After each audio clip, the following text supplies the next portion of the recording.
Well, research says 8 to 10 kids are entering the foster care system every single day. Which means that there's an ever-growing need for foster parents. Joining us today, Laura Lynn Seeger, Director of Licensing with Eckerd's Community Alternative, Pasco and Pinellas, and also Chloe Scott, a former foster child, to tell us her very own experience. Welcome to the show, ladies. Thank you for having us.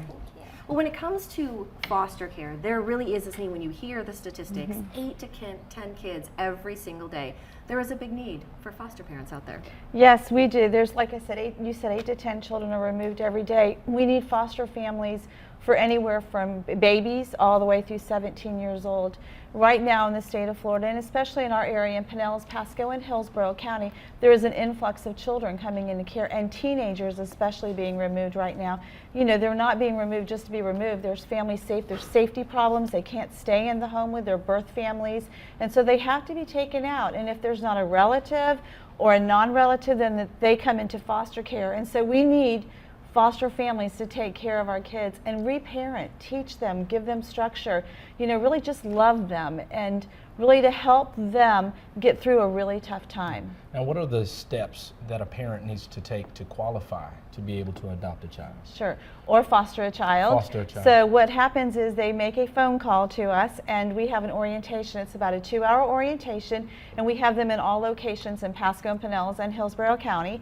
And it's a 2-hour, it tells you all about the system of care. It talks about kids like Chloe. It talks about all of our children and their needs and how you would become a foster parent or an adoptive parent. That's that. And then if you decide to do that, then there's training. And we offer about 8 weeks of training. It's called professional parenting training. And that really really gives you the vision of what it means to work in the foster care system, you know, as far as working with children with trauma. What does it mean? Because when a child is removed, that's where the trauma comes in, and they have to really work with the loss and the grief that children have. Yes. I like that. Chloe, how old were you when you first went into foster care? Do you remember? I was 6. You were 6. And you have a forever family now, right? Yeah. Tell us a little bit about your story. How do you like your family? I really do like my family. When I was little, I was abused by my parents, and my birth mother. And I came into foster care and I was scared and I didn't know what was going on, and my biological mother abused me, so she would threaten me. And then my foster mom came along, which was supposed to be respite care, which is a 2-day placement.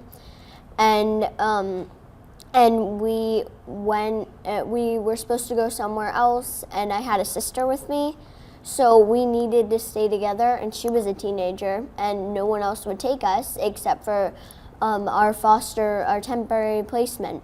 And we went somewhere else to get to know, to kind of look around a different place, and our foster mom said, "I'll take you guys in." So I love that. Yep. And so you are officially adopted, right? yeah, I was adopted in 2014. What did that day feel like? It was really happy for me. Yeah. I was really excited that I finally found my forever family. And her mom is actually in the studio. She's proudly in the studio watching all this well. And you are so much an influence, a great influence, because you look at your age and how you speak. It seems like you haven't incredibly lost any of your joy. and for a child to go through what you've been through and yet come across a loving family and still be smiling and have a story to tell to inspire other kids, it's amazing. It's amazing, and I really compliment. Now, you said something. Is there a difference between fostering and adopting? Yes. If you foster a child, these are children that come in because they cannot be with their family and they need a temporary place, which means when you foster a child, you are working with the system of care. You're also working with the birth family, and you're actually trying to work the birth family, this child back to the birth family. They have a case plan, and it's usually around 12 months, and they really work hard with the birth family and the case management system to be able to place that child back together. If it doesn't work out, then the rights get terminated. That's the next step, and then children become free for adoption. Well, thank you for spending some time with us this morning, and thank you for telling such an amazing story. And happy birthday from yesterday. Thank you. Happy birthday.